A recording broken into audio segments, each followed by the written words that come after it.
kids, it's lesson time. My name is Teacher Matt, and I will be teaching you this week's lesson.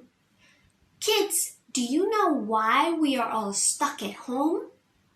It's because of the coronavirus. We can't go outside because if we get the virus, we could die.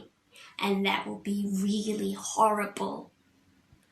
But with all these bad things happening, do you think God is still in control? Well, God is so big that He is definitely in control. Today, we are going to learn that God is in control of evil. Last week, we learned that God chose Jacob to be His people. But did Jacob deserve to be chosen by God? No, Jacob was a cheater. He didn't deserve God's blessing. But God chose him because God is the king. God is in control of evil. And now I'm going to tell you a story about Joseph. Joseph was one of Jacob's many sons. Jacob loved Joseph so much that he gave Joseph a really colorful robe. Kids, how do you think Joseph felt? Happy or sad? He felt really happy. Joseph also had many brothers, but they hated Joseph. Kids, how would you feel if you had brothers who hated you? Would you feel happy or sad?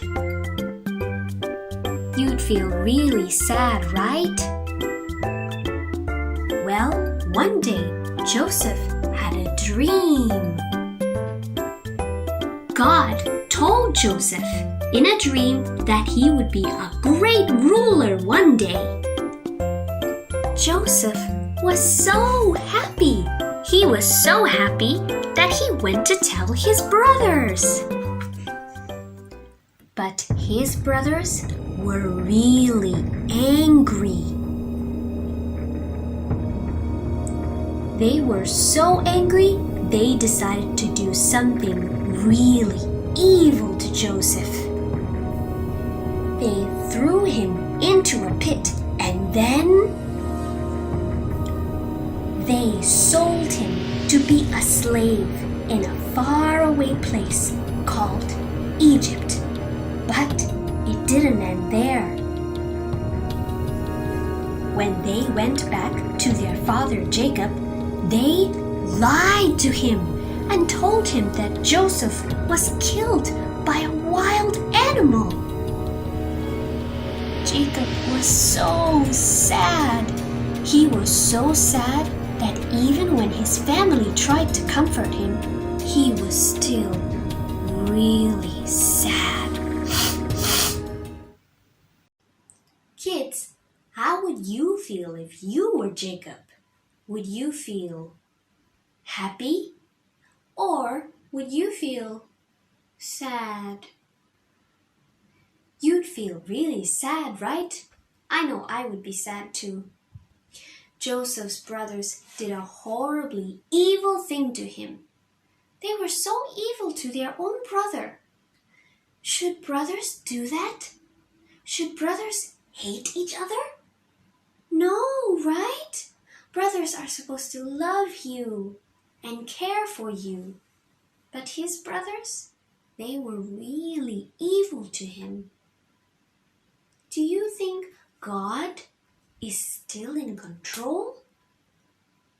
The answer is yes, because God is in control of evil. How would you feel if you were Joseph, would you feel happy? Or would you feel sad? You'd feel sad, right? Do you think God is still in control? Well, the answer is yes, because God is in control of evil. Do you remember the dream that Joseph had? God promised Joseph that he would be a great ruler.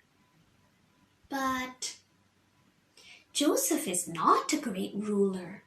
Now he is a slave. This story is starting to look really sad, right? But God is in control of evil. When Joseph was in faraway Egypt, do you think he was alone? No, he was not alone. God was with Joseph. In fact, God blessed Joseph because Joseph became the favorite servant of his master, and his master put him in charge of everything that he owned in Egypt. You see, kids, God is in control of evil. Because even though Joseph's brothers did really evil things to him, God is actually using Joseph to carry out a really big plan. We'll learn more about that next week. Now, I want to tell you about someone else who suffered evil things from evil people as well. This person is also from Joseph's family. Do you know who he is? It's Jesus. Many people hated Jesus.